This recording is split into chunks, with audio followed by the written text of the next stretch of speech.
बच्चों को दुआएं, बड़ों को सलाम। फिज़ा है मेरा नाम। You watching morning with Fiza 24 news पर। नाज़रीन, क्या हाल है? तबीयत ठीक है? खैरियत से है? I hope everything is fine at your place, at your and. और आज हम बात करेंगे ब्रेस्ट कैंसर के ऊपर नाज़रीन, क्योंकि ये अवेयरनेस एक प्रोग्राम भी है जो मुझे लगता है कि हमारे टॉपिक के साथ साथ आपको इस बारे में अवेयरनेस होनी चाहिए कि किस तरीके से आप अपने इस ब्रेस्ट कैंसर के बचाव के लिए कौन सी तदाबीर जो है वो इख्तियार कर सकते हैं। मैं आपको एग्जांपल बताती हूँ, अपनी ही एग्जांपल इसलिए लूँगी क्योंकि मेरी फैमिली की हिस्ट्री बहुत ज़्यादा स्ट्रॉन्ग है कैंसर को लेके। मेरी मदर की जो डेथ थी वो भी ब्रेस्ट कैंसर की वजह से हुई थी, और मैं सबसे ज़्यादा ब्रेस्ट कैंसर के ऊपर इसलिए बात करती हूँ या इसलिए कोई ऐसे टॉपिक्स रखती हूँ ताकि अगर किसी की जान बच सकती है तो वो भी सदका जारिया है। तो आप ये आज का प्रोग्राम ज़रूर देखिएगा, क्योंकि जो जो फैमिली सफ़र करती हैं ये उन्हीं को पता होता है। एक तो पेशेंट जब वो कीमो से गुज़रता है, रेडिएशन से गुज़रता है, फिर इस तरीके की कैंसर पोजीशन से गुज़रता है, जब उसको इस तरह की कीमोस की ड्रिप चढ़ रही होती हैं और उसकी रेडिएशन हो रही होती है, तो बंदा नीला, काला, पीला इस तरीके की शेड से गुज़र रहा होता है। फिर ये बड़ा पेनफुल एक मैं कहूँगी कि प्रोसीजर है कि कोई आम बंदा इसको सह नहीं सकता, झेल नहीं सकता। फिर खूबसूरती, ब्यूटी, ये सारा कुछ, जैसे बाल गिर जाना एंड ऑल दैट, ये सब कुछ इसके साथ इसके शेड्स में शामिल है। मतलब एक ऐसी बीमारी है जो आपकी खूबसूरती, वैसे भी सारी बीमारियां आपकी खूबसूरती ले जाती हैं, मगर कैंसर जो है वो बहुत ज़्यादा आपको, बिल्कुल मैं आपको बता रही हूँ, आपका स्किन टोन से लेके आपके बाल से लेके आपकी सारी ब्यूटी ख़त्म कर देती है। तो सब बहुत एहतियात करें। जान है तो जहान है, और इस जहान और जान के लिए आपको एफ़र्ट करनी पड़ेगी, अपनी सेहत का ख़ास ख्याल रखना पड़ेगा। और कौन सी ऐसी प्रिकॉशंस हैं या फिर कौन से ऐसे अलामात हैं जो आपको पता चल जाएँ, क्योंकि कैंसर के स्टेज के बड़े मसले होते हैं, like first stage, second stage, third stage, fourth stage. कुछ लोगों को बिल्कुल एंड स्टेज पे पता चलता है कि उनको ब्रेस्ट कैंसर है। तो ये आपको कैसे पता चल सकता है, इसको आप कैसे चेक कर सकते हैं, या फिर डॉक्टर से आपको कब रुजू करना है, इस सारी चीज़ों के ऊपर बात करेंगे। कॉल भी कर सकते हैं आप हमारे प्रोग्राम में आज, क्योंकि कैंसर अवेयरनेस प्रोग्राम जो है आज हम समझे कि आपके सामने लेकर आए हैं। और कोई ऐसा जो है पेशेंट जिसको लगता है कि उसको पूछना है, डॉक्टर से बात करनी है, और कोई ऐसे राइट पर्सन या कोई ऐसे मशवरा देने वाला आपको नहीं है, तो हमारे प्रोग्राम में ये हमारे पास ज़बरदस्त पर्सनालिटी, जिनको हमने ख़ास तौर पे हमीद लतीफ़ से मदऊ किया है, और वो है हमारे पास डॉक्टर हफ्सा नसीर, जो कि ऑनकोलॉजिस्ट हैं और कैंसर के ऊपर बात करेंगी, ख़ास तौर पर ब्रेस्ट कैंसर के ऊपर। तो अस्सलाम वालेकुम, thank you for your time, बहुत बहुत शुक्रिया। कैसी हैं आप? मैं ठीक हूँ, अल्लाह का शुक्र है। तो सबसे पहले तो बताइएगा कि ब्रेस्ट कैंसर जो है हो जाता है, इसकी अलामात क्या होती हैं, इसकी वजूहात क्या होती हैं? Over to you. So basically जो ब्रेस्ट कैंसर है उसका इशू ये है कि हमारी सोसाइटी में बहुत ज़्यादा अवेयरनेस की कमी है। लोग बहुत ज़्यादा एजुकेशन की कमी की वजह से इस चीज़ को बहुत ज़्यादा छुपाते हैं, और वो तभी हमारे पास प्रेजेंट करते हैं जब एक फुल इन्फ्लेमेटरी ब्रेस्ट बन चुका होता है, एक अल्सरेटेड लीजन बन चुकी होती है, जो कि बहुत एडवांस स्टेजेस पे पहुंच जाती है। अच्छा, मतलब आप ये कह रही हैं कि बहुत बहुत से लोगों को पता चल जाता है कि उनको ब्रेस्ट कैंसर एग्जैक्टली है, हमारे बट पास वो लेकर नहीं आती सामने, बाद में पता एग्जैक्टली अच्छा। जैसे हमारे पास बहुत सी ख़वातीन आती हैं दूर दराज इलाकों से, जिनका ये होता है कि जी पता नहीं चला। जैसे recently I saw a patient few days back, पूरा फुल ब्लोन अल्सरेटेड मैस, और यही कि जी हमें तो इन्होंने बताया नहीं। और वो जब हिस्ट्री ली, प्रोब किया, तो इट केम आउट कि जी उनको 2 साल से ये मसला था। सो बेसिकली ख़वातीन में झिझक और हिचकिचाहट बहुत ज़्यादा है, वो इस बात को डिस्कस करने से बहुत ज़्यादा घबराती हैं। सो बेसिकली ये जो अब कैंपेन्स हैं, ये सब चीज़ें हैं, इनका मकसद बेसिकली ये है कि हम इन चैनल्स के थ्रू अवेयरनेस दें और ख़वातीन को बताएं, उनको एजुकेट करें बेसिकली कि कौन सी ऐसी अलामात हैं जो कि अगर जल्दी पकड़ी जाएं तो ये क्यूरेटिव इंटेंट से चल के हम इस बीमारी से अपनी जान बचा सकते हैं, छुटकारा हासिल कर सकते हैं। So I think this is very important. तो हफ्सा जी, मुझे बताइएगा कि कौन कौन सी ऐसी अलामात हैं जो नमूदार होती हैं इंसान के अंदर, और उसके ब्रेस्ट में कोई पेन होता है, कोई इचिंग होती है, किसी लोगों को कुछ ऐसे सिम्टम्स का तो मुझे पता है क्योंकि मेरी अम्मी को इचिंग होती थी, कुछ लोगों को गिल्टीज़ हो जाती हैं। तो आप क्या कहेंगी, कौन कौन से अलामात जो हैं वो नमूदार होते हैं? अच्छा, the most important thing is के लम्प। जब भी आपको ब्रेस्ट लम्प फील हो, और ये रूटीन है, आप शावर ले रहे हैं या कुछ ऐसा है, ऐसे ही अगर हाथ लग जाए तो यू कैन फील इट, वो उसमें कोई ऐसा इशू नहीं है, जिसके लिए हम बहुत ज़्यादा प्रोमोट करते हैं कि सेल्फ़ एग्ज़ामिनेशन करें। अपनी 2-2 महीने बाद, 3-3 महीने बाद सेल्फ़ असेसमेंट बेशक खुद घर पे कर लें। सो basically the most important thing is lump, कि जब भी आपको फील हो कि कोई ना कोई गिल्टी है, गिल्टी ना सिर्फ ब्रेस्ट में बल्कि अगर आपकी बगल में, जिसको एक्जिला कहते हैं, अगर उसमें भी है तो वो अलार्मिंग है। उसके बाद सेकेंडली कोई भी किसी किस्म का निपल डिस्चार्ज। गिल्टी का एक और यहाँ पे सवाल करूँगी, गिल्टी पेनलेस हो या पेन वाली हो? अच्छा, ये कौन सी गिल्टी जो है वो जी। कैंसर की गिल्टी हो सो सकती है? बेसिकली ब्रेस्ट कैंसर अमूमन पेनलेस ही होता है। अच्छा, वो ये जो पेनलेस गिल्टी गिल्टी होगी? एग्जैक्टली जो गिल्टी स्टार्ट होती है वो पेनलेस ही होती है, अच्छा। अनटिल और अनलेस वो कोई अल्सर फोड़ा ना बना दे, वो आपकी स्किन को ना इन्वॉल्व कर ले। अच्छा। तो उस सारी सूरतों में वो फिर पेन कर सकती I है, got it, लेकिन ठीक है। अमूमन वो पेनलेस ही होती है। ठीक।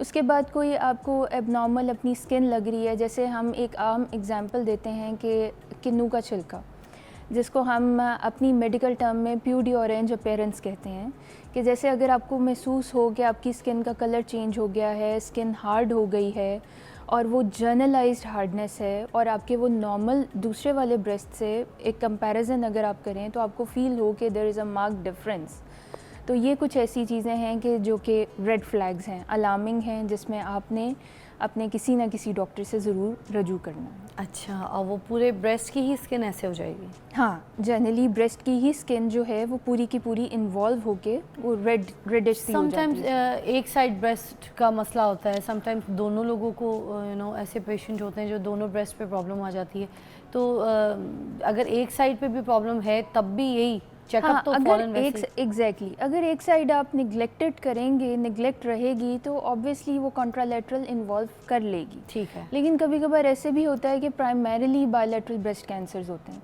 अच्छा। सो बेसिकली ये तो जब हमारे तक आएंगे तो obviously we will probe into it कि एग्जैक्टली क्या है, लेकिन अलार्मिंग अनबैलेंस भी, अगर इस तरह से भी मैंने पिक्चर्स वगैरह में भी अनबैलेंस एज सच देखें, जब आप खुद देख रहे होते हैं ना तो शायद आप इतना महसूस ना कर सकें अनबैलेंस को, अनटिल और अनलेस कोई आपके सामने खड़ा हो जो इस अनबैलेंस को नोट या करे। मिरर के सामने? एग्जैक्टली मिरर के सामने हो सकता है, लेकिन जो मेन चीज़ें हैं वो लंप है, स्किन चेंजेस है, रेडिश डिस्कलरेशन है, निपल डिस्चार्ज है, कोई अल्सर है, लंप ना सिर्फ ब्रेस्ट में बल्कि एक्जिला में भी, ये सब वो अच्छा। चीज़ें हैं जो कि अलार्मिंग है।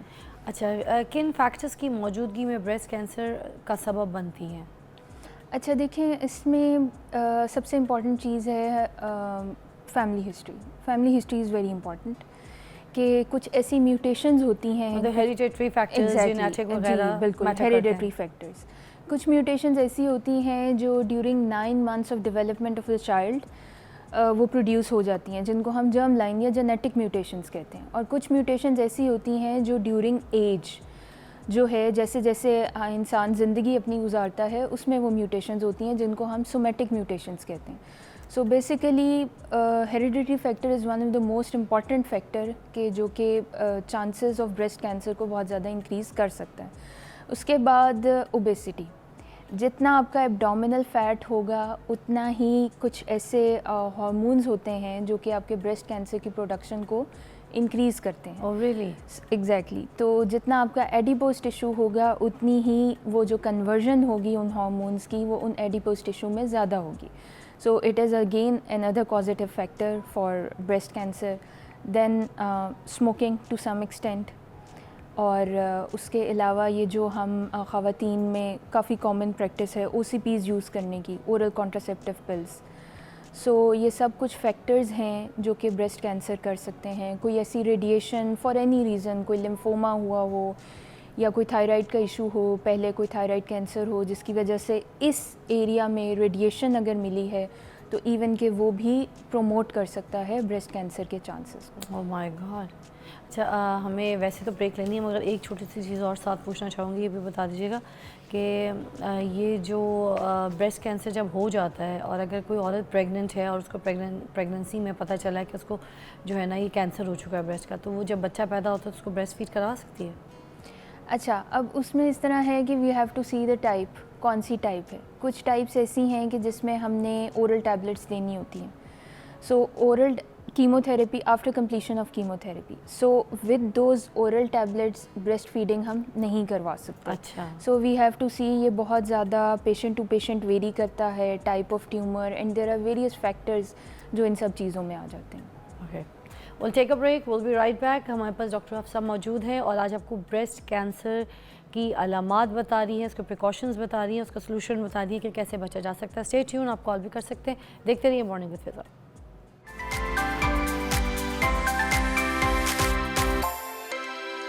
Welcome back, you watching morning with Fiza. और डॉक्टर हफ्सा हमारे साथ मौजूद हैं जो हमें बता रही है यहाँ पर कि ब्रेस्ट कैंसर से कैसे बचा जा सकता है, क्या सॉल्यूशंस हैं, किस तरीके से इसकी ट्रीटमेंट्स जो है वो मुमकिन है। अभी हम ये सवाल करेंगे कि ये जो अर्ली डायग्नोस्ड होता है जिस तरह से, उसके बाद इसके कौन से ऐसे टेस्ट हैं जिसकी वजह से ये फिर पता चलता है कि ये जो है कैंसर है।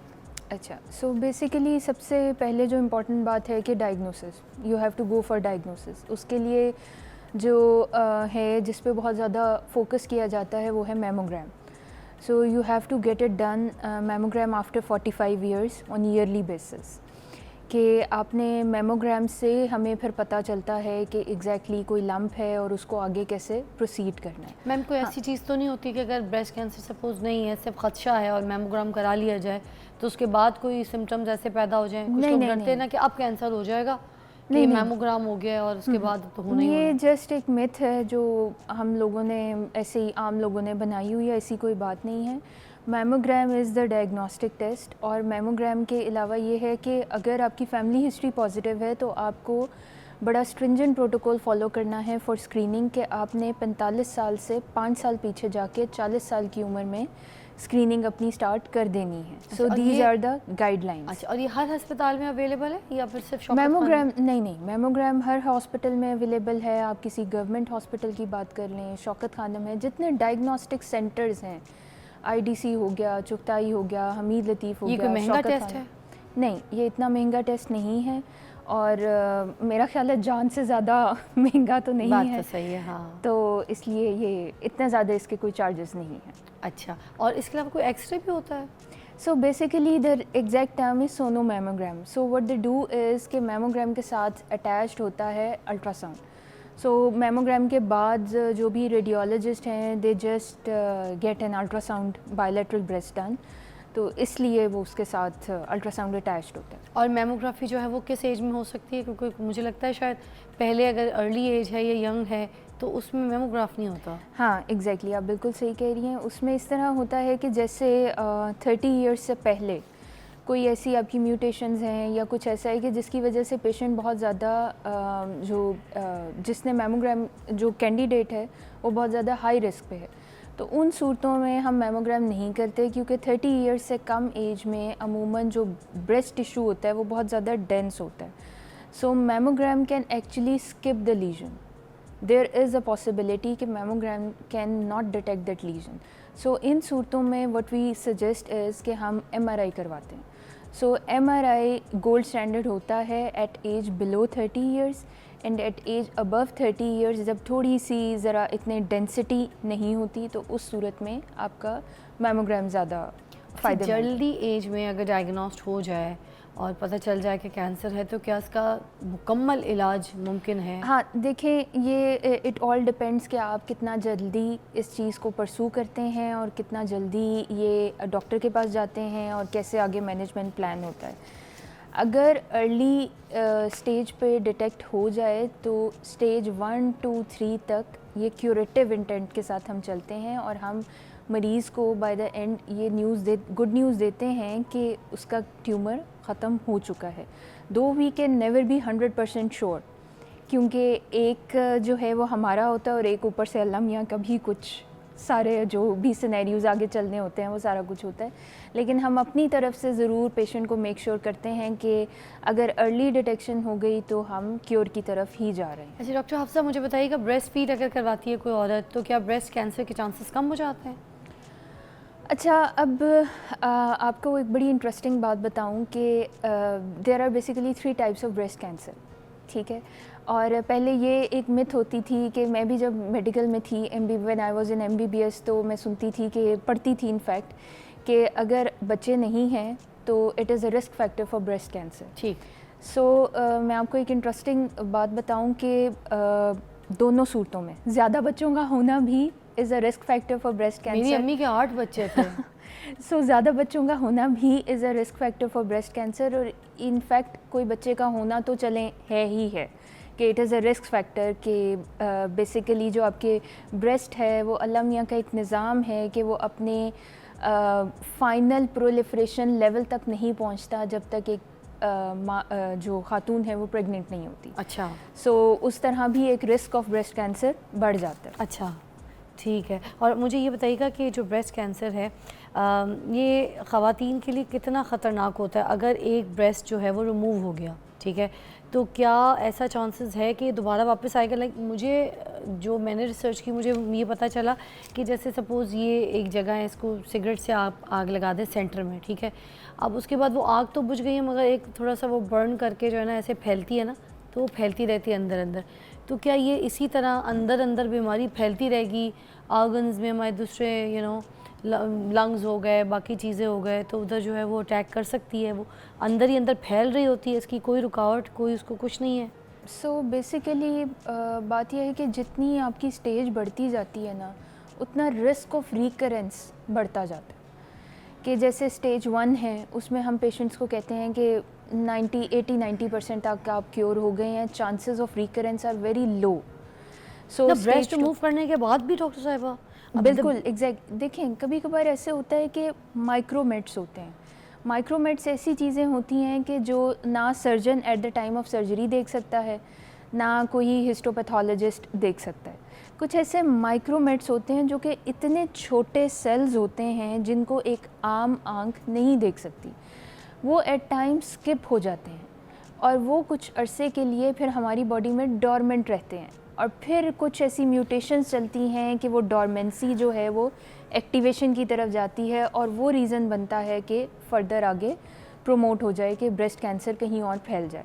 अब देयर आर 2 पॉसिबिलिटीज़। एक पॉसिबिलिटी ये है कि जो पेशेंट का जैसे स्टेज 3 का कैंसर था वही रिकरेंस हो गई, और दूसरी पॉसिबिलिटी ये है कि with the passage of time second primary आ गया। सो आपने एक प्राइमरी को ट्रीट कर लिया, लेकिन with the passage of time वही म्यूटेशंस दोबारा चली, तो एक सेकेंड प्राइमरी एक different type of breast cancer produce हो गया। सो देयर आर 2 पॉसिबिलिटीज़, या तो ये वही वाला वापस आ जाए या एक नया पैदा हो जाए। हाय हाय। तो कोई भी स्टेज, चाहे फर्स्ट हो, सेकंड हो, थर्ड हो, आप कहेंगी कि ब्रेस्ट कैंसर जो है वो हमेशा के लिए क्यूरेबल नहीं है, ये वापस आता है? देखें क्यूरेबल इस तरह मैं कहूँगी कि for the time being curable बिल्कुल है। स्टेज 1 में मैं आपको बता रही हूँ कि 90% चांसेस हैं कि ये बीमारी वापस ना आए। स्टेज 2 में भी 80-90% तक ही चांसेस हैं। स्टेज 3 में फिर आगे डिपेंड करता है कि आपका ब्रेस्ट कैंसर की टाइप कौन सी है। वो ट्रिपल नेगेटिव है, HER2 पॉजिटिव है, जो कि एग्रेसिव ट्यूमर्स होते हैं, जिनके चांसेस वापस आने के काफ़ी ज़्यादा 40-50% तक होते हैं। रिस्क ऑफ रिकरेंस बहुत ज़्यादा होता है। अच्छा, ज़्यादा आफ्टर 30 ही लोगों को देखा है कि ब्रेस्ट कैंसर के पेशेंट्स मिलते हैं। मोस्टली 30-35 के बाद लोगों को ब्रेस्ट कैंसर के इशू शुरू हो जाते हैं। Why is that? अच्छा, इसका देखें कि कोई ऐसा सच इसका कोई वो पॉजिटिव तो नहीं है कि वाई आफ्टर 30, लेकिन उसमें देखें कि काफ़ी सारी चीज़ें, जैसे मैंने आपको स्टार्ट में बताया कि there are few risk factors. Risk factors में हमने अभी डिस्कशन की एज बच्चों का, कि बच्चों का होना या बच्चों का ना होना एज अ रिस्क फैक्टर। उसके बाद OCPs, बेसिकली ये 30s एज वही है ना जिसमें ख़वातीन OCPs भी ले रही होती हैं, या बच्चों का भी मामलात इसी एज में चल रहे होते हैं। So basically wear and tear mechanism बहुत ज़्यादा चल रहा होता है। ये जितने भी हार्मोनल चेंजेस हैं ये हमारे बाकी गायनोकोलॉजिक ऑर्गन्स के अलावा ब्रेस्ट में भी आ रहे होते हैं। सो उसके अलावा कुछ म्यूटेशंस हैं वो भी आहिस्ता आहिस्ता साथ में चल रही होती हैं। सो ये सारे factors with the passage of time add up हो जाते हैं। डॉक्टर अफजा, कोई ऐसी डेवलपमेंट या फिर कोई ऐसी मॉडर्न रिसर्च जो आपको लगता है कि कैंसर के हवाले से अच्छी है, और ये नई टेक्निक्स हैं जिस तरीके से अगर इसको रिमूव करें ब्रेस्ट को और उसके बाद ये कैंसर जो है बिल्कुल ठीक हो सकता है, कोई ऐसी रिसर्च अभी मुतारिफ हुई है तो प्लीज़ बताइए। नहीं, इस तरह का एज सच नहीं है। इसमें बस ये ज़रूर है कि जो मैं ज़रूर मैसेज देना चाहूँगी कि अगर आपकी फैमिली हिस्ट्री पॉजिटिव है तो काइंडली जो भी बच्चियां हैं, ख़वातीन जिनको डायग्नोज हुए और आगे जो उनकी बेटियां हैं, kindly get germ line testing done. किस टाइम के बाद कराना चाहिए? 6 महीने का टेस्ट करवाएं? नहीं, ये बेसिकली एक लाइफ टाइम का टेस्ट होता है। अगर वालदा को ब्रेस्ट कैंसर हुआ है और उसके बाद एक स्ट्रॉन्ग फैमिली हिस्ट्री है कि वालदा को भी है, खाला को भी है, वालदा की वालदा को भी था। सो एक सीक्वेंस ऑफ इवेंट्स आ रहे हैं, तो उसमें मैं ये समझती हूँ कि अब जो हमने इतनी ज़्यादा कैंपेन्स और ये सब चीज़ें चलाई हैं, तो एटलीस्ट इतनी अवेयरनेस ज़रूर होनी चाहिए। और ये आपके प्रोग्राम के थ्रू मैं मैसेज ज़रूर देना चाहती हूँ कि जर्म लाइन टेस्टिंग ज़रूर करवाएं। It's once in a lifetime, लेकिन उससे ये है कि आपका रिस्क स्ट्रेटिफाई हो जाता है। नादिया की कॉल है लाहौर से, कुछ बात करना चाहती हैं जी। अस्सलाम वालेकुम नादिया, क्या हाल है? वालेकुम नादिया जी, क्या कहेंगी? हाँ जी, सबसे पहले तो मैं आपके प्रोग्राम की तारीफ करना चाहती हूँ कि आप बहुत अच्छी कंपेयरिंग कर रही हैं। बहुत शुक्रिया। और उसके बाद ये डॉक्टर साहब को जो आप बुलाती हैं, डॉक्टरों को भी उसके वो हमें बहुत अच्छी अवेयरनेस देते हैं और आपकी टीम बहुत अच्छी है जो उसी वक्त फ़ोन सुन लेती है और हमारी बात करवाती है। इस बात का बहुत बहुत शुक्रिया। शुक्रिया आपका भी। तो कुछ पूछना चाहेंगी तो पूछिए, डॉक्टर हफ्जा हमारे साथ मौजूद है। मैं आप डॉक्टर साहब से ये पूछना चाहती हूँ कि मेरे ना 3 बच्चे हैं। सबसे बड़ी बेटी है 12 साल की, छोटा 10 साल का बेटा और 5 साल की बेटी है। और 5 साल हो गए मेरी बेटी सबसे छोटी है, तो 3 साल जब से उनको फीड छड़वाया तो अभी तक वो मेरा फीड आ रहा है। तो बड़ी परेशान थी, मैं डॉक्टर के पास भी गई हूँ। अभी तक क्या, अभी समझ नहीं आया आपकी जो बेटी है क्या है? मैंने कहा है कि मेरी 5 साल की सबसे छोटी बच्ची है, तो मेरा फीड अभी तक आ रहा है। तो इस वजह से मैं डॉक्टर के पास भी गई थी, तो उन्होंने कहा था हार्मोन फीड अभी तक आ रहा है, मिल्क आ रहा है। हाँ, तो अब क्या करें उसके लिए? सो बेसिकली उसमें तो ये है कि आपके सारे हार्मोनल लेवल्स, प्रोलैक्टिन वगैरह, किसी एंडोक्राइनोलॉजिस्ट के पास आप ज़रूर रब्ता करें मैडम, और कुछ टेस्ट्स वो आपको लिख कर देंगे ताकि पता चलेगा कि एग्जैक्टली ये प्रोडक्शन अभी तक क्यों हो रही है। तो कुछ हार्मोनल लेवल्स हैं वो आपको करवाने की ज़रूरत है। Perfect, thank you so much Nadia ji, आपको मशवरा मिल गया है। प्लीज़ इसके ऊपर जो है ना ज़रूर जाके अमल कीजिए। हमीद लतीफ़ में जाके मैं कहूँगी डॉक्टर हफ्जा से बल्कि मिल लीजिएगा। और आपका बहुत बहुत शुक्रिया आपके टाइम का। You are so kind and sweet.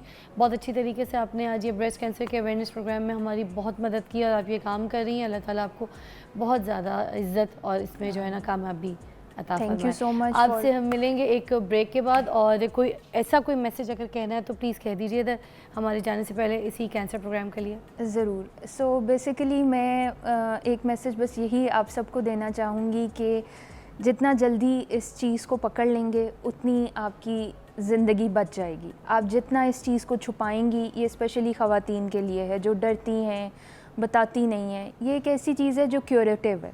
हम क्यूरेटिव इंटेंट से चलते हैं। ये क्यूरेबल बीमारी है और आप इससे कैंसर फ्री हो सकती हैं, सिर्फ इस शर्त पे कि आप अर्ली डिटेक्शन इसकी करें। सो बेसिकली इस प्रोग्राम के थ्रू, इन सब कैंपेन्स, ये अक्टूबर का जो स्पेशल महीना है जो कि ब्रेस्ट कैंसर अवेयरनेस का महीना है, इन सब प्लेटफॉर्म्स के ज़रिए आम आवाम को ये मैसेज पहुंचाना है कि काइंडली अपने जो टेस्ट्स हैं वो रेगुलर बेसिस पे करवाएं, और जहाँ पर आपको डॉक्टर की ज़रूरत है तो काइंडली आप टाइमली अपने डॉक्टर से रब्ता करें। थैंक यू सो मच, बहुत बहुत शुक्रिया। We'll see you after short break. Welcome back to watching morning with Fiza. और अभी हम बात करेंगे इनफर्टिलिटी के ऊपर। हमारे पास बड़ी अच्छी मेहमान हैं जो कि बहुत अच्छी तरीके से हमें गाइड करेंगे। हमने इनको मधु के आप कॉल्स भी कर सकते हैं, आपको कोई परेशानी है और कोई आप किसी मसले में फंसे हुए हैं इस चीज़ को लेके, बहुत से डॉक्टर्स को दिखा चुके हैं मगर आपको कोई अभी जो है सूरत हाल नज़र नहीं आई, तो आप हमारे प्रोग्राम में कॉल करके मशवरा भी ले सकते हैं। हमारे साथ मौजूद है रबिया ख़ान जो कि माहिर ग़िज़ाइयत भी हैं, फूड व्लॉगर भी हैं। She is very famous and हमारे लिए आज टाइम निकाला। बहुत बहुत शुक्रिया आपकी तशरीफ़ आवरी का।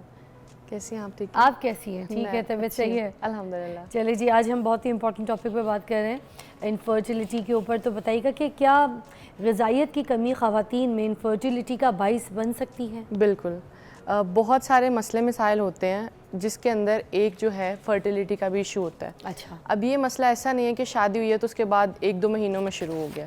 फिर ये उस एज में जब बच्चियाँ प्यूबर्टी हिट करती हैं, जब उनका फर्स्ट मेंस्ट्रुअल साइकिल होता है, उस टाइम से बच्चियाँ अपनी खुराक को इग्नोर कर रही होती हैं, ग़िज़ा को इग्नोर कर रही होती हैं। फ़ास्ट फूड, बेवरेजेस, ड्रिंक्स और ये सारी चीज़ें जो हैं वो हार्मोनल इम्बैलेंस की तरफ जाती हैं। अच्छा, सबसे पहले डायग्नोसिस होती है PCOS की या PCOD, जो कि बहुत कॉमन आजकल के बच्चे में, इरेगुलर मेंस्ट्रुअल साइकिल या बहुत ज़्यादा फ्लो हो जाना पीरियड्स का।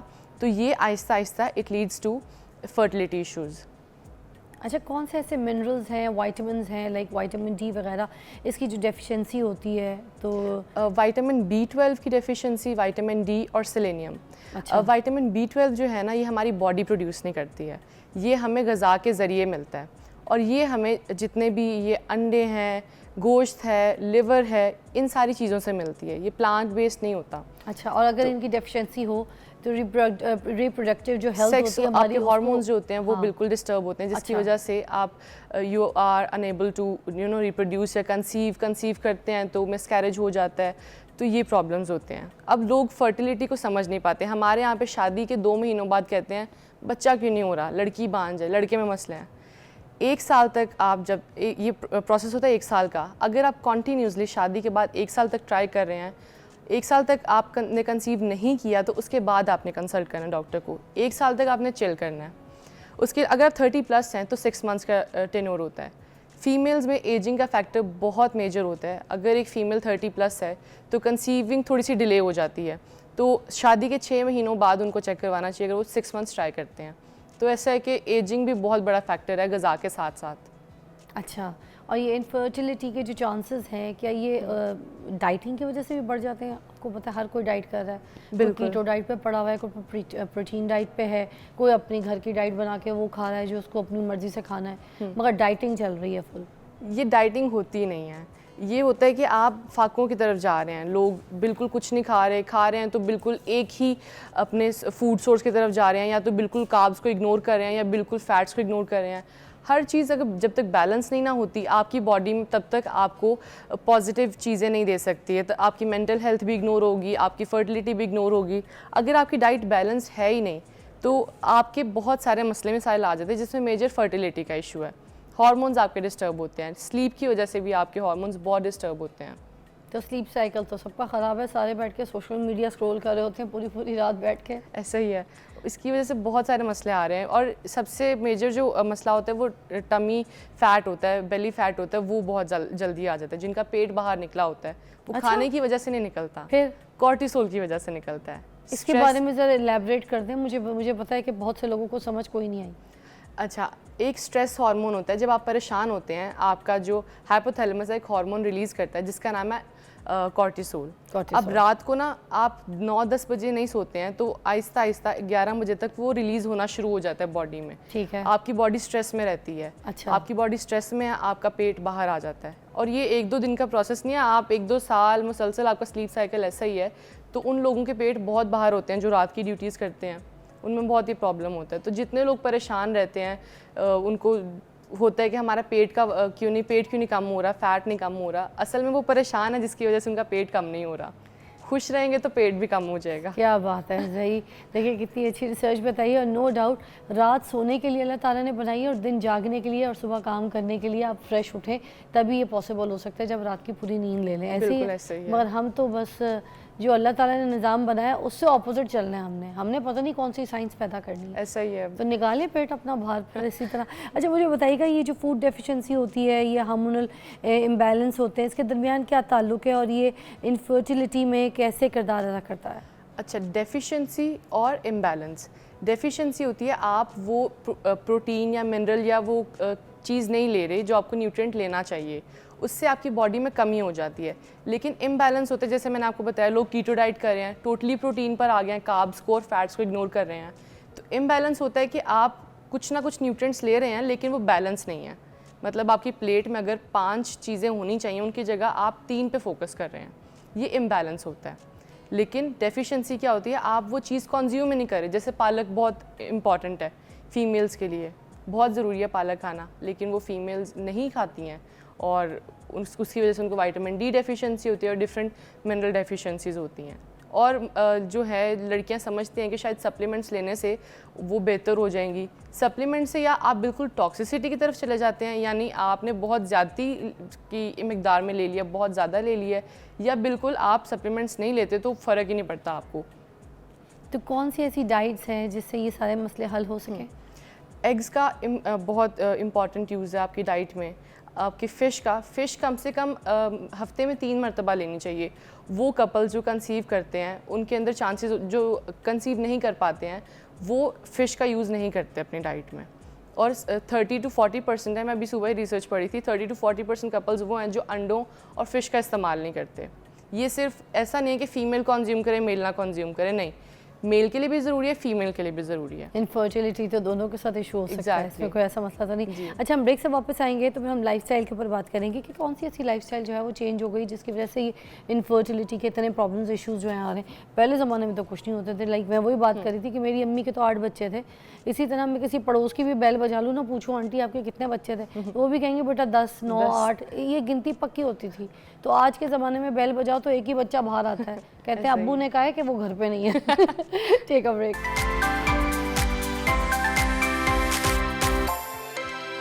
Welcome back, you watching morning with Fiza, और आज हम बात कर रहे हैं इनफर्टिलिटी के ऊपर। और मेरे पास जो मेहमान है रबिया जी, वो बहुत अच्छी तरीके से हमें समझा रही हैं। और मैं आपको बोलूँ कि ये जो लाइफस्टाइल है ना, मुझे लगता है ये भी बहुत एक मसला बन गया है हमारा। इस वजह से भी हमारी जो है ना इनफर्टिलिटीज़ वगैरह जो इश्यूज़ हैं वो लोगों के बहुत ज़्यादा सुनने में आते हैं। मगर आप ज़्यादा बेहतर बता सकती हैं कि ये किस तरीके के लाइफस्टाइल हैं जिसकी वजह से इनफर्टिलिटी प्रॉब्लम्स आते हैं।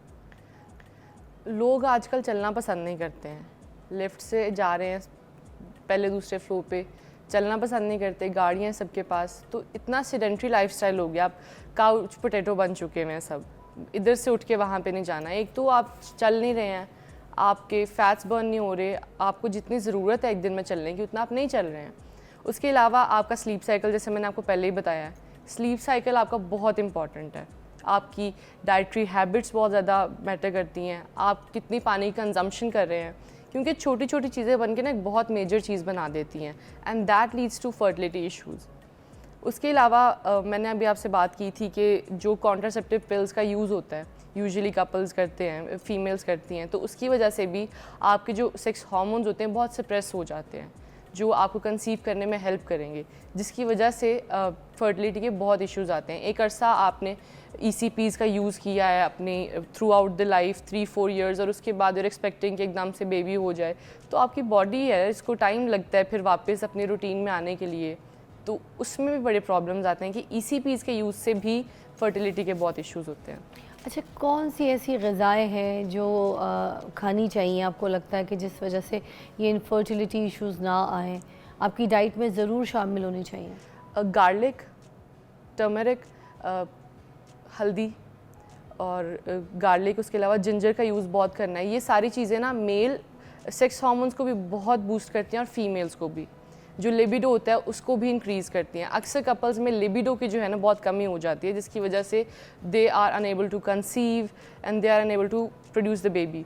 तो ये होता है कि ये सारी चीज़ें बड़ी हेल्प करते हैं। उसके अलावा लौंग और दालचीनी, इसका कहवा बना के पीना है। अगर एक फ़ीमेल कंसीव नहीं कर पा रही तो इसका कहवा आपने दिन में 1 मरतबा लाजमी पीना है। दोबारा बता दें कौन सा कहवा आप कह रही है? लौंग और दालचीनी, 7 से 9 ऑड नंबर्स में लौंग लेने हैं और एक दालचीनी का इतना सा टुकड़ा लेना है। उसको आपने 1 कप पानी में उबालना है, और जब वो आधा कप पानी रह जाए उसको आपने पी लेना है। अच्छा। निहार मुँह नहीं पीना, आपने दिन के किसी भी टाइम पीना है, 12 बजे, 1 बजे, 4 बजे, लेकिन खाने से 1 घंटा पहले या घंटा बाद पीना है। अच्छा, ठीक है। इससे जो फीमेल्स के अंदर सेक्स हार्मोन्स हैं वो प्रोड्यूस होते हैं, एस्ट्रोजन, प्रोजेस्टेरॉन, ये सारे के सारे जो आपको कंसीव करने में हेल्प करते हैं, आपके जो एग रिलीज होता है उसके लिए होते हैं। अच्छा, लौंग की तासीर भी गर्म है, दालचीनी की भी गर्म है, और दूसरी बात ये कि जो दालचीनी है वो नर्वस ब्रेकडाउन के लिए भी बहुत अच्छा है, और दूसरा वेट लूज भी लड़की का होगा। अच्छा, वेट का भी मसला होता है, अगर वेट ज़्यादा है तो ये इनफर्टिलिटी इश्यूज़ बहुत आते हैं, क्योंकि जो गायनी है वो मोस्टली आपको कहती हैं जब आप कभी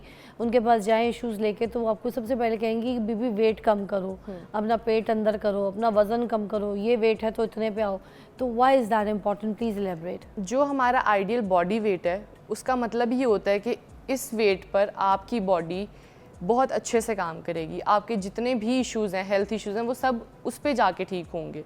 अब एक खातून जो कि जिनका वेट गेन है, डेफिनेटली उनको मेंस्ट्रुअल साइकिल उनका बहुत डिस्टर्ब होता है, उनको पीरियड्स टाइम पर नहीं होते हैं, और अब तो ये बहुत छोटी छोटी बच्चियों में भी आ चुका है मसला, सिर्फ लड़कियों में नहीं लड़कों में भी। जब तक आप एक वेट ओबीस हैं, आप ओवर वेट हैं, तो बहुत प्रॉब्लम्स आ सकते हैं आपको। आपके जो हैं हार्मोन्स बहुत ज़्यादा सप्रेस हो जाते हैं। उसके अलावा उनको इतना बुली किया जाता है कि वो मेंटली बहुत डिस्टर्ब हो जाते हैं। तो ये लेट मैरिजेस भी तो होते हैं राबिया, अब आप लेट मैरिजेस भी तो नहीं बल्कि होते ही लेट मैरिजेस हैं आजकल, तो जितने लोग हैं शादी लेट कर रहे हैं। मुझे ये बताइएगा जी, लेट मैरिज पे अब ये प्रेगनेंसी प्लान कर रहे होते हैं, ठीक है, तो ये जो औरत है ये किस एज तक फाइनल बच्चे कंसीव कर सकती है प्लीज़? मैंने भी आपको बताया था कि 30+ के बाद थोड़ा मुश्किल होता है, मतलब मगर और लास्ट क्या टाइम लगता है आपको लगता है? मेनोपॉज होता है 40-45 में, अब लेकिन जल्दी हो गया। अच्छा, इससे भी पहले हो गया? हाँ, अब मेनोपॉज 39-38 में अक्सर औरतों को हो जाता है कि उसके बाद उन्हें पीरियड्स नहीं होते हैं। अच्छा। हाँ, मेनोपॉज कहते हैं एक टाइम तक आपको पीरियड्स होते हैं, उसके बाद आपको पीरियड्स नहीं होते हैं, ख़त्म हो जाते हैं। उसके बाद हड्डियों के मसले और डिफरेंट प्रॉब्लम्स होती हैं। जैसे पहले एवरेज लाइफ स्पैन जो था वो 60 ईयर्स का था, उसके बाद 40 का हुआ, अब 35 तक आ गया। ज़िंदगियाँ भी कम होती जा रही हैं, तो एज़ सुन एज़ पॉसिबल जितना जल्दी हो सके शादी करें। टीन एज में हो जाए तो बेहतरीन है, नहीं होती तो 20s में हो जानी चाहिए, अर्ली 20s में।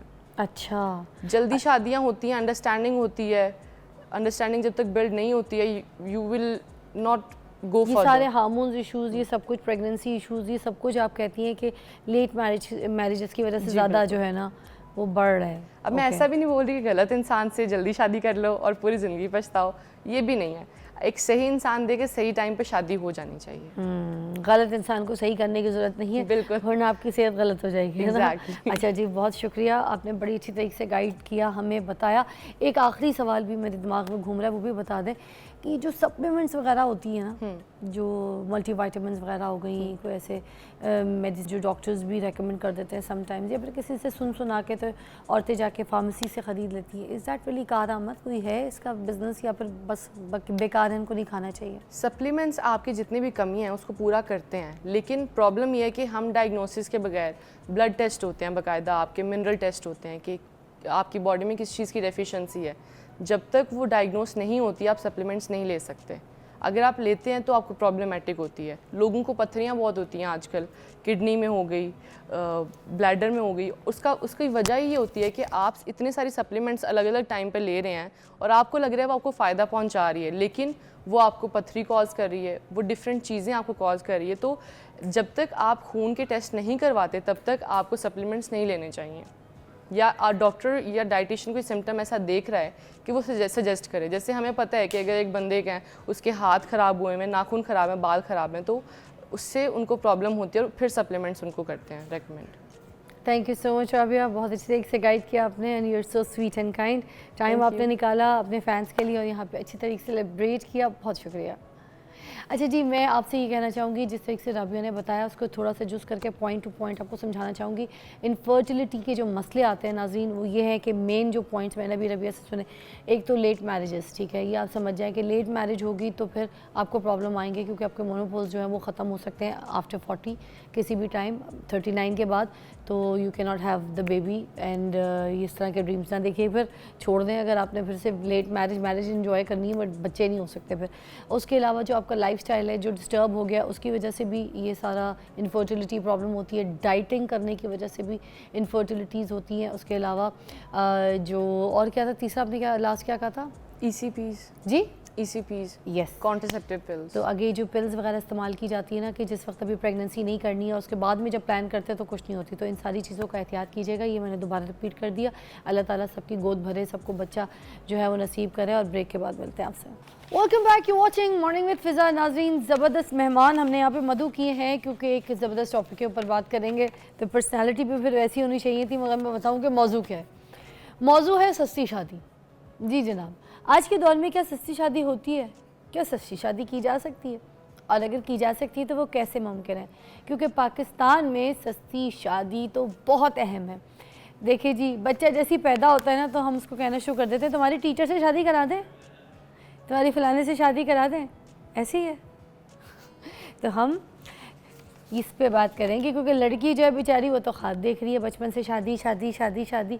क्या ये सारी सोचें जो हैं हमें प्रेशराइज़ कर देती हैं कि शादी बड़े धूमधाम से करनी चाहिए हमें, बड़े बड़े महंगे लहंगे पहनने चाहिए, डिज़ाइनर्स के, ज्वेलरी, जेवरात, कंगन शंगन सब कुछ पहन के सज धज के, तो आपने पूरे घर बाहर पूरा शोर मचा के इंटीरियर करके पैसा खर्चा करके शादी करनी, तो किस तरीके से फिर सस्ती शादी मुमकिन है? क्योंकि हम तो बचपन से ही ख्वाब दिखाते आ रहे हैं। तो इसके पे बात करने के लिए हमारे पास जो मौजूद हैं वो हैं रुबा हुमायूं जी, जो कि डायरेक्टर मैच मेकिंग है और CEO door of awareness school, founder match making 101 women CEOs of Pakistan है। Thank you so much for coming.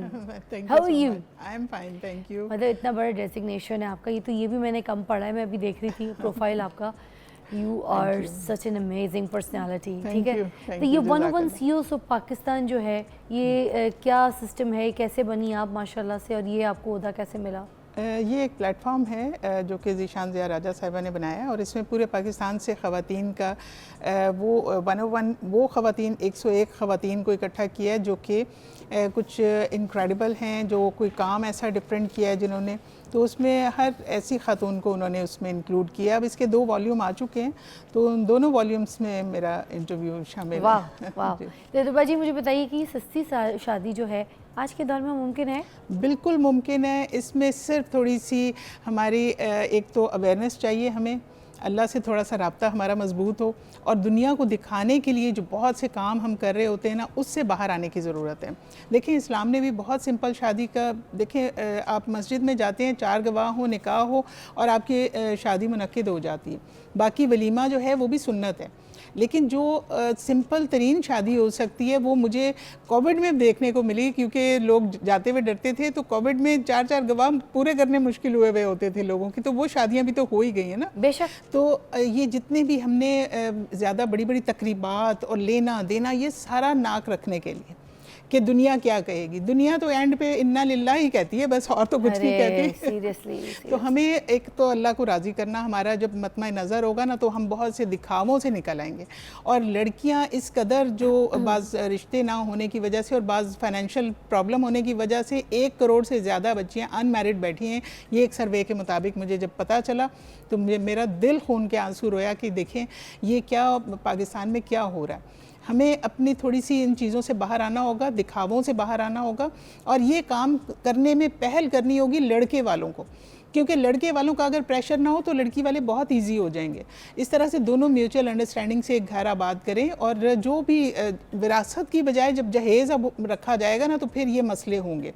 अगर हम विरासत में बच्चियों को हिस्सा देना शुरू कर दें तो ये जो जहेज़ के और बहुत से इस तरह के और फंक्शंस पे करोड़ों रुपए खर्च करके लोग लोन ले लेके, कर्जे ले लेके और ये फंक्शन कर रहे होते हैं, और दुनिया आती है खा के चली जाती है और कहते हैं नमक कम था, फलां मटन नहीं था, देखो चिकन रख दिया। उन्होंने तो कीड़े ही निकालने हैं। उनको खुश करने की कोशिश करते हैं जो कभी राज़ी नहीं होंगे। तो बेहतर है कि हम अल्लाह को राज़ी करें और अपने फंक्शंस भी सिंपल करें, शादियों को मुख्तसर और शादियों को सिंपल करें, ताकि जो अगला एक ख़ानदान बनने जा रहा है वो फाइनेंस उनको दें, ताकि वो अपनी ज़िंदगी शुरू कर रहे हैं, उनको अपने अच्छे तरीके से कोई घर आबाद करने में आसानियाँ हों। क्या बात है, क्या बात है। अच्छा, जबकि जैसे एक मैं मिसाल भी अभी आपकी बातों में चीज़ों की उसमें सोच रही थी कि अल्लाह ताला ने जब किसी को पैदा किया होता है इस दुनिया में, आँख खोली होती है जब किसी बच्चे ने, बच्ची ने, तो उस बच्ची की कान में जब उसका बाप दादा जो भी रिश्ता कान में अजान दे रहा होता है, ठीक है, तो वो अजान वो वाली होती है ना जो नमाज जनाजा जब बच्चा या बड़ा जो भी जब वो मर जाता है तो उसके कान में या उसकी नमाज में, उस प्रेयर में वो अजान नहीं होती, ठीक है, क्योंकि वो नमाज जनाजा की तो आपको पता है अजान कोई नहीं, वो अजान बच्चे के कान में उसी वक्त दे दी जाती है जब वो पैदा होता है। इसका मतलब कि पैदा होते ही उसको सुपुर्द कर दिया जाता है अल्लाह ताला के कि उसकी नमाज जनाजा की अजान उसके कान में दी जा रही होती है। उसके बावजूद हम ये बीच के इतने जो अखराजात, इतने ये जो तमाशे हैं और ये जो हम पैसे लोगों को दिखाने के लिए ख़र्चा वर्चा कर रहे होते हैं, हम फिर भी बीच में तमाशे कर रहे हैं और ये सब कुछ कर रहे हैं। बिल्कुल, और ये 2 नुकसान है। एक तो देखें कि अपना इतना ज़्यादा एक्स्ट्रा ख़र्चा करना, दूसरा ऐसे लोगों को एक ऐसी मिसाल बनना कि वो सोचते हैं कि शायद हम ये करेंगे तो हम अपने बच्चे की शादी कर सकते हैं, तो वो लोग कितने डिप्रेशन में जाते हैं। तो सोसाइटी में मसाइल का मैं समझती हूँ आगाज़ होता है जब इस तरह के बड़े बड़े फंक्शंस और इतनी ज़्यादा ख़र्चों वाली शादियाँ होती हैं, और वो दिखाने से एक तो दिखावा होता है, दिखावा अल्लाह ताला को वैसे ही पसंद नहीं है, और दूसरा ये कि उन लोगों को डिप्रेस करने का मूजिब बनता है। तो माशरे में जो इतनी बेचैनी है वो इसी इसी वजह से। आपको पता है मेरी इतनी सहेलियाँ हैं, बड़ी प्यारी प्यारी हैं, बड़ी अच्छी हैं, मगर पता है मुझे पहले फ़ोन करके कह देती हैं कि फ़िज़ा तुम शोबिज़ में हो, तुम तो मॉडल भी हो, तो भाई तुम हमें डिस्काउंट्स दिलवा के भी दे देना, हम तो आ रहे हैं, तो हमें इस वाले डिज़ाइनर से, फ़लाँ डिज़ाइनर से हमें उसका लहंगा चाहिए, उससे मेहंदी का कपड़ा चाहिए। अब वो डिज़ाइनर शुरू ही 25 लाख से 35 लाख से होता है। मेहंदी का जोड़ा बता रही हूँ मैंने भी आपको, शादी का जोड़ा नहीं बताया। जो आजकल शादी का जोड़ा किसी अच्छे बड़े डिज़ाइनर का वर्थ करता है वो 40-45 लाख का करता है। और मैं समझती हूँ न्यू जनरेशन में अगर ये अवेयरनेस आती है, तो मैंने अभी बहुत सी सिंपल शादियों की मिसालें मेरे सामने आई हैं, उसमें बच्चों ने खुद कहा है कि हमने इतनी ज़्यादा एलेबोरेटेड और इस तरह के एक्स्ट्रा फंक्शन नहीं करने, सिंपल शादी घर से करनी है, घर से घर तक हमने जाना है, हमने कोई बहुत एक्स्ट्रा क्या ये अच्छा नहीं है कि जो हमने खर्चे करने फजूल के, लोगों को दिखावे करने और फिर तमाशे करने, वही पैसे हम वो उस बच्ची के हाथ में दे दे कि कभी तुम्हारे साथ कोई बुरा वक्त हो तो तुम उसके लिए अपने पैसे संभाल सकती हो, या अगर तुम्हें अपनी लाइफ में एंजॉय करना है, कुछ करना है तो वो कर सकते हो। जैन की कॉल है, इस टॉपिक पे बात करना चाह रहे हैं लाहौर से। अस्सलाम वालेकुम जैन। जी वालेकुम, क्या हाल है मैडम, ठीक है? हम ठीक ठाक जी जैन, मजे में भाई। क्या कहेंगे आज इस टॉपिक पे? सस्ती शादी पे बात हो रही है। आपके प्रोग्राम टॉपिक बड़े अच्छे होते हैं जी, शुक्रिया। तो अभी ये जो टॉपिक चल रहे हैं इससे मैं कुछ ऐड करना चाह रहा हूँ कि आप शादियों के मसाइल या वो बता रही हैं उनके अखराजात, लेकिन ये इससे नहीं जा रही कि रूट कॉज क्या है, हम ये क्यों कर रहे हैं। ठीक है, इसकी वजह है कि हम कुरान से दूरी है हमारी, हम जो है कुरान को हमने छोड़ दिए है, जिससे इकबाल ने भी कहा था कि वो तो मुअज़्ज़िज़ से ज़माने में मुसलमान होकर हम ख्वार हुए तारिक कुरान होकर। अरे वाह। तो जो कुरान को हमने छोड़ दिए, बेस पे आए कि जिस वजह से सारे ये मसाइल जन्म ले रहे हैं, तो वो उस वजह से है कि हमने कुरान को छोड़ दिया। तो खुदारा कुरान की तरफ आए, बच्चों को कुरान से रोशनास कराएं, ये चीजें ऑटोमेटिक बंद हो जाएगी। जब बच्चे की ये बात अपनी असल की तरफ वापस आए। बिल्कुल सही कह रहे हैं भाई, बिल्कुल सही बात कर रहे हैं। क्या कहेंगे आप? जी बिल्कुल, ये जो इस वक्त माशरे में बेचैनी है उसकी वजह यही है कि एक दूसरे को देखा देखी मुकाबला लगा हुआ है कि उन्होंने फ्लावर डेकोरेशन इतने लाख की कराई थी, हमने भी इतने लाख की, हमने उससे बढ़ के करवा दिए।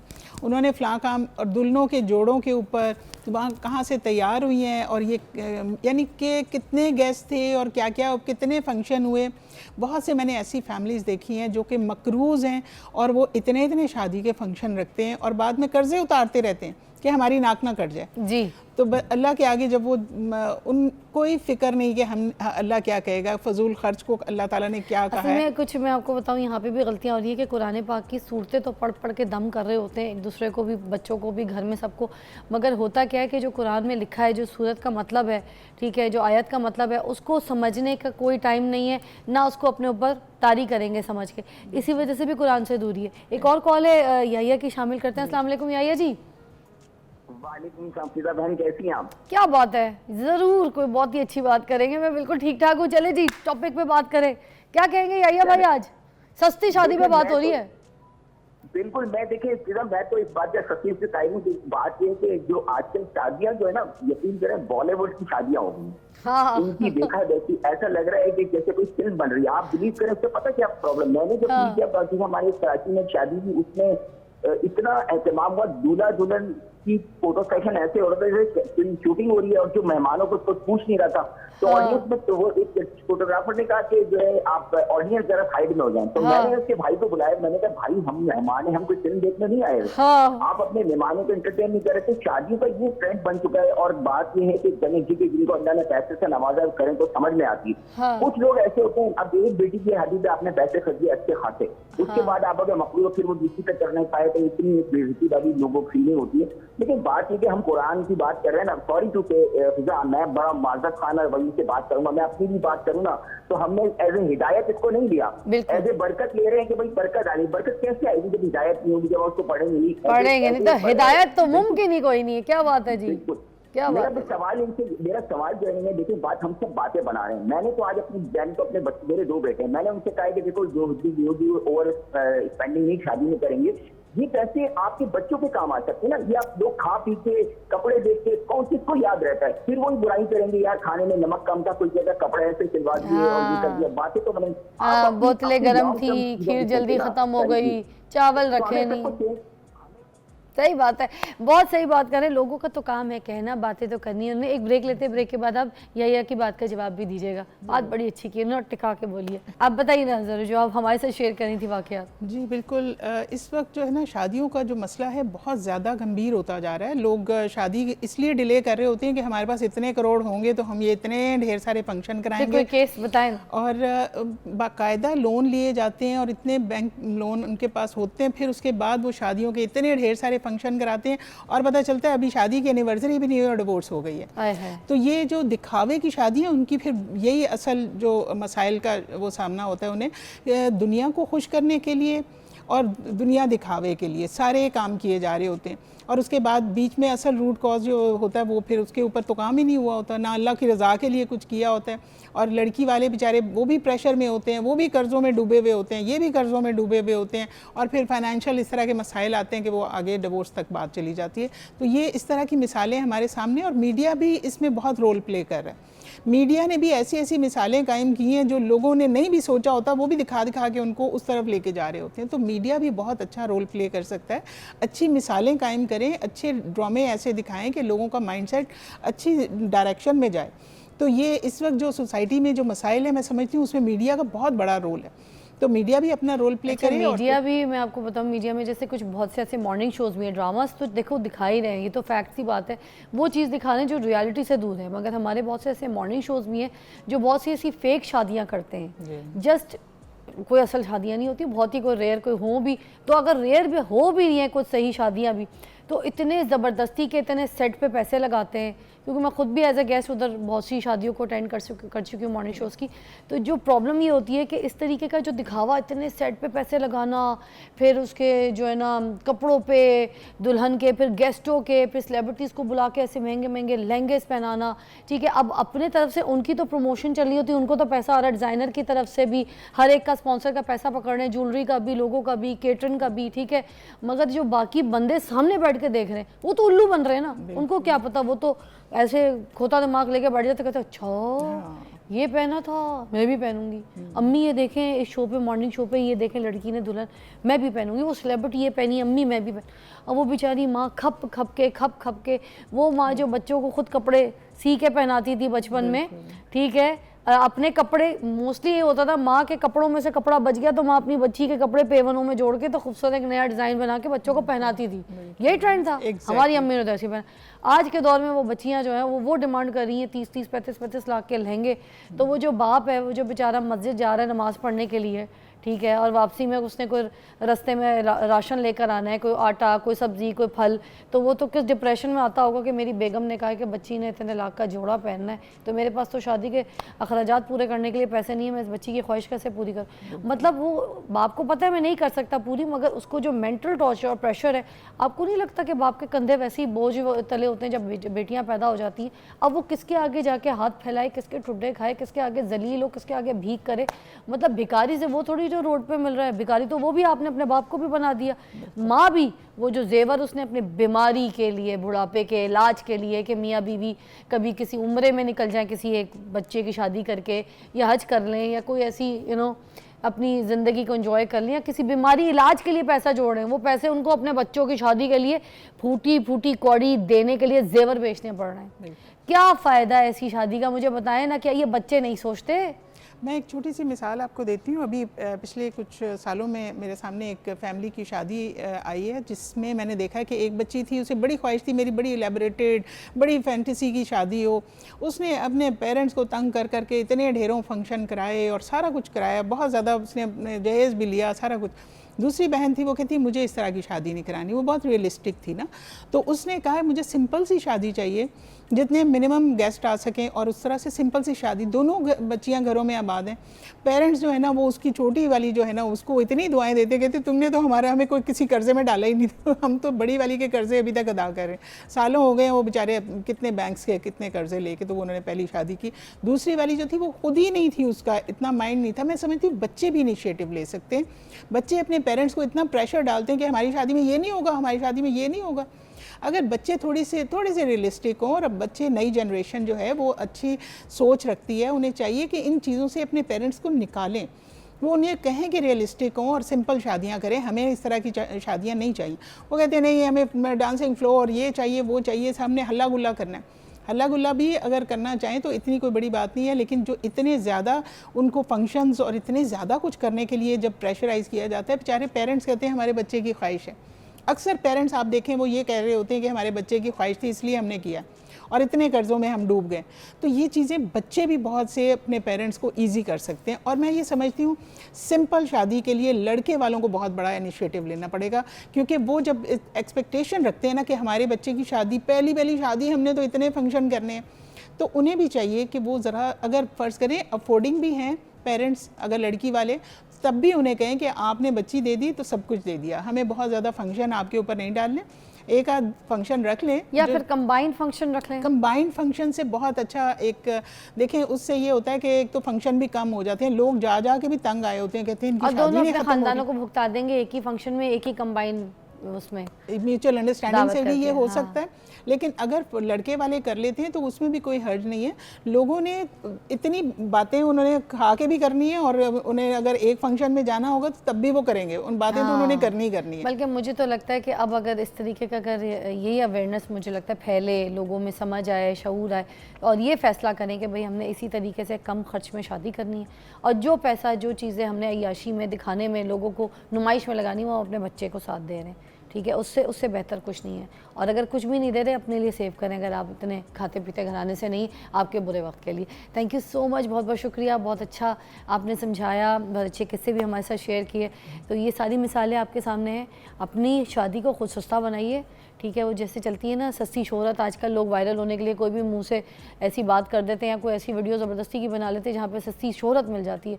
तो ये शादी को भी सस्ती शोहरत ना बनाएं और सस्ती शादी जो है उसके ऊपर ज़रा देखिए कि किस तरीके से आप अपनी बेटी की अच्छी शादी कर सकते हैं, अपने बेटे की अच्छी शादी कर सकते हैं। रिश्ता अच्छा होना ज़रूरी है, ख़ानदान अच्छा होना ज़रूरी है, खून अच्छा होना ज़रूरी है, पीछे से नस्ल अच्छी होना ज़रूरी है, ना कि ये फंक्शंस अच्छे होना ज़रूरी है। आपको मिलते हैं ब्रेक के बाद। तुम ही हो महबूब मेरे, मैं क्यों ना तुम्हें प्यार करूं, तुम ही तो मेरी दुनिया हो, मैं क्यों ना एतबार करूं, मेरा प्यार याद रखना, तुम ही हो महबूब मेरे, मैं क्यों ना तुम्हें प्यार करूं, प्यार करूं। जी जनाब, वहीद मुराद साहब की आज हैप्पी बर्थडे है और क्या स्टार, क्या एक्टर, क्या सुपर हीरो, क्या स्टाइल। इनको कहते थे चॉकलेटी हीरो, ये पता है आपको? नहीं पता तो मैं बताती हूँ। और इनकी फ़िल्मों की डिटेल्स मैं अभी आपको यहाँ पर बताना शुरू करूँ। मैं तो बहुत बड़ी फ़ैन हूँ और जितने जितने लोग इनके फ़ैन हैं जो उनको देख रहे हैं, यूथ, आज की भी यूथ वहीद मुराद साहब को बहुत पसंद करती है, देखती है। ये वो स्टार है जिनको जानती है, क्या बात है। इनकी फ़िल्मों की एक ऐसी तवील लिस्ट है जिसमें उनकी सारी सक्सेस, जो उनकी कामयाबी, उनकी मेहनत, मुशक्क़त, वो सब कुछ दिखती है। क्या फ़िल्म थी ज़लज़ला, आपको याद है उनकी एक फ़िल्म हीरो, इसलिए तो चॉकलेटी हीरो। और वो मांग मेरी भर दो, क्या बात थी इनकी फ़िल्मों की। उसके बाद मांग मेरी भर दो के बाद इंडिया में भी एक फ़िल्म आई थी इसी नाम के साथ, आई लव यू। आपको नहीं कह रही, इनकी फ़िल्म का नाम था आहट। आहट से मुझे एक शेर याद आया, आहट से कोई आए तो लगता है कि तुम हो, साया कोई मंडलाए तो लगता है कि तुम हो।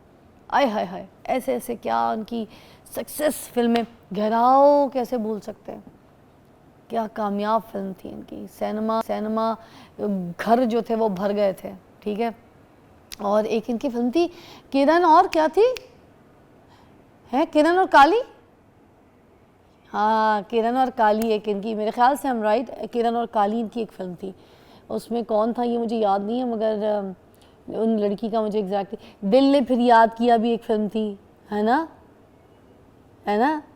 वो भी अच्छी थी। उसका भी एक गाना बड़ा मशहूर हुआ था, वो उसी फिल्म का गाना था जो ऑर्गन पे बैठ के गाते हैं, तुम यूं क्यों कर रहे हो, है तुम्हारे अंदर जो मीना कुमारी आ गई। मीना कुमारी ने कभी भी जो है ना वहीद मुराद के साथ फिल्म नहीं की, मरे। अच्छा, तो फिर ऐसे ऐसे काम इनके, प्यारी, बदनाम, हाय हाय, इस तरह की बहुत सारी फिल्म्स उन्होंने की हैं, बड़ी कामयाब फिल्में की हैं, बड़ी मेहनत की है उन्होंने इंडस्ट्री में। एक यूनिक स्टाइल के साथ आना और अपने वर्सेटाइल स्टाइल के साथ अपने आप को मनवाना और फिर इतना अच्छा काम करना। और मैं बताऊँ उस वक्त के टॉप हीरो में थे, ठीक है, इतना अच्छा काम करते थे कि इनके स्टाइल को कॉपी करने के लिए जितनी यूथ के नए जनरेशन के लोग आते थे, इनके धूल भी नहीं पैरों की छू सकते थे, क्योंकि जितनी एफर्ट, इतनी मेहनत। एक गाना मैंने तो आपको स्टार्ट में बड़ा सुना दिया, एक जो सबको याद रहता है, अभी जितने भी फंक्शंस हो जाएं, किसी की शादियां हो जाएं, उधर भी फ़ौरन जो है ये गाना शुरू हो जाता है। वो कौन सा है? यार मिलके गाना मेरे साथ, इधर देखो सारे, ओके, ताली भी बजानी है, 1 2 3 सब। मेरे ख्यालों में छाई है एक सूरत मतवाली सी, नाजुक सी शर्मीली सी, मासूम सी भोली बाली सी, रहती है वो दूर कहीं, अता पता मालूम नहीं। कोको कोरीना, कोको कोरीना, कोको कोरीना, कोको कोरीना। क्या बात है, सारा मुझे आता है। झील सी जैसी आंखें, उसकी फूल सा जिसका चेहरा है, नागिन बन के ना, ये सारे गाने।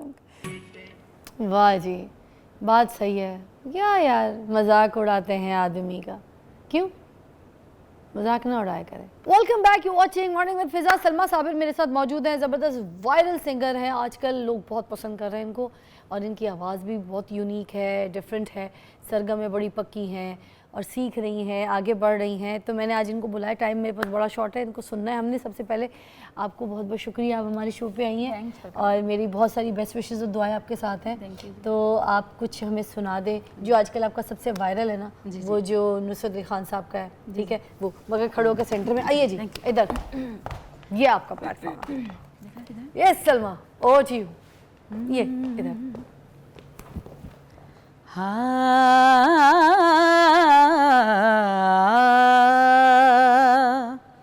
होर की मंगना मैं रब कोलों,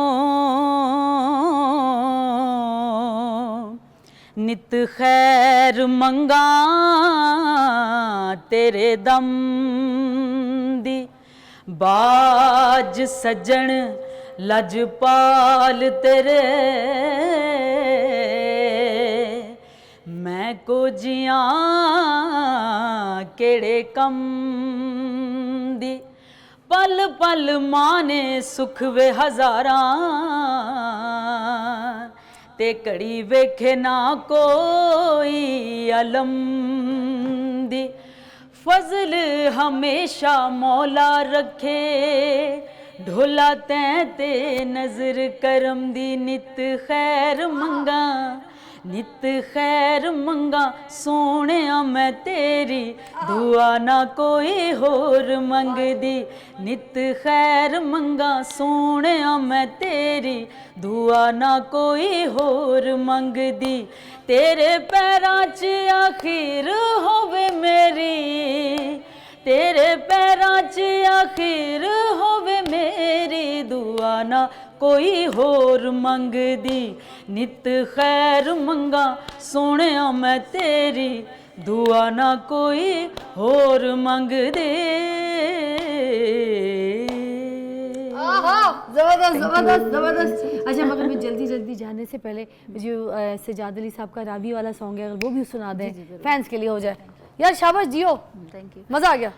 हो जरा भी विच पानी कोई नहीं, ते अपनी कहानी कोई नहीं, जे संग बेलियार कोई ना, ते किसे नू सुनानी कोई नहीं, अखां च दरिया लैके मैं जख्मां दी थां ते रोड़दा, जे थो कदी रावी लंघ जावे, हयाती पंजाबी बन जावे, मैं बेड़ियां हजार मोड़ लां, मैं पानी चों सा निचोड़ लां, जे थो कदी रावी लंघ जावे, हो थकी तो बनती है। वाह क्या बात है जी। इसी तरह आप भी अपना टैलेंट जो है उजागर कर सकते हैं। अगर आप में कोई भी ऐसे स्किल्स है, आप अच्छा गाना गाते हैं या गाती हैं, तो आपके लिए ये प्लेटफॉर्म है। मेरा मॉर्निंग शो सिर्फ आप लोगों के लिए, जैसे आज हमारे पास सलमा आई हैं, तो उसी तरह आप भी आ सकते हैं। और ये मेरा वो प्लेटफॉर्म है जो मैं कहती हूँ आप लोगों के लिए, क्योंकि आप जो हैं स्टार्स हैं मेरे लिए वो स्टार्स नहीं जो बन गए हैं। मैंने अब आगे दूसरों को स्टार बनाना है, उन लोगों को जगह देनी है। जैसे ये सलमा कितनी एफर्ट कर रही है, कितनी मेहनत कर रही है, सीख भी रही है, छोटी है, अब उनको शोज़ भी मिलना शुरू हो गए हैं, कॉन्सर्ट्स भी कर रही हैं, यू नो। और भी लोगों को मैं कहूँगी कि इनको शोज़ भी दीजिए, ऐसे लोगों को आप आगे जो है ना जगह दीजिए। इतनी अच्छी यूनिक आवाज़ है। ड्रामे के ओस्टीज़ जो है वो गवाइए, थोड़े से चांसेस और दीजिए ताकि इनके जो वायरल इस तरह के जो कंटेंट हैं वो अब मेन स्क्रीन पे आए, ड्रामों के फिल्मों के गाने गाएं अपने, और इनके अपने एल्बम भी, अपने भी गाने गाने। आपका यूट्यूब चैनल क्या है बताएं ताकि आपको फैंस फॉलो करें। सलमा साबिर के नाम से मेरा यूट्यूब चैनल है, इंस्टाग्राम और टिकटॉक, जहाँ भी मैं तमाम प्लेटफॉर्म्स पे मतलब अपनी वीडियोस वगैरह अपलोड। ये तो आपने लोगों के गाने गाए, कोई आपका भी गाया हुआ गाना जो अगर आपने एक लाइन सुनानी ताकि लोग आपका यूट्यूब पे जाके पसंद भी करें और सुने भी। जी हो, हमने बेवफाओं पे लिखे ऐसे वैसे अल्फाज, हमने बेवफाओं पे लिखे ऐसे वैसे अल्फाज, जिस्मों पे ओढ़ के कैसे कैसे लिबास, झूठे कितने होते हैं होते जो दिल के पास, जिस्मों पे ओढ़ के कैसे कैसे लिबास, वे झूठे अबे दर्दा सजना, तू तोड़िया दिल मेरा सजना, जिवें मैं तेरे ते मर दी, तू भी ते है एक दिन मरना।